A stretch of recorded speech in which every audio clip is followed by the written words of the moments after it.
Is it true that violent video games make people more violent? I'm a professor of economics at the University of Texas at Arlington, and a casual gamer. I'm also a parent of children who enjoy video games, and I was curious to find out if video games could cause them to harm others. So I did some research.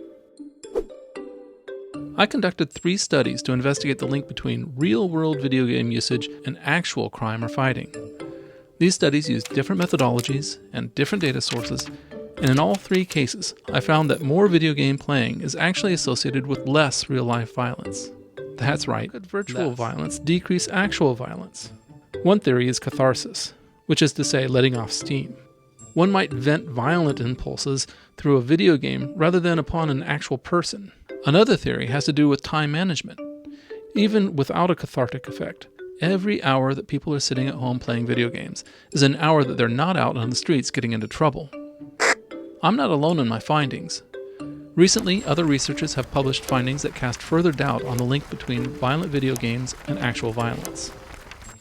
But all this means that, however well-intentioned the calls for restrictions on violent video games are, as a society, we would be censoring games based on a mistaken belief that they cause violence, and could actually be leaving Americans exposed to more real-life harm.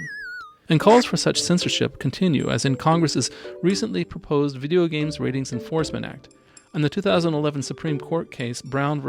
Entertainment Merchants Association. And there's even more at stake if we were to allow this censorship.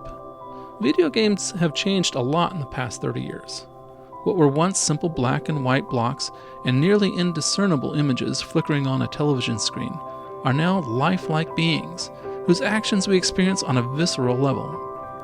Some games now tell stories and evoke emotional responses similar to the finest literature, film, or theater. And video games are perhaps the fastest developing form of artistic expression ever devised. The artistry and techniques used by game creators continues to expand and evolve rapidly.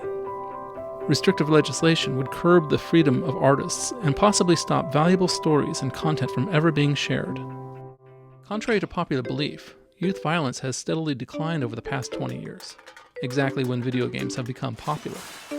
This is hardly consistent with the idea of games causing violence.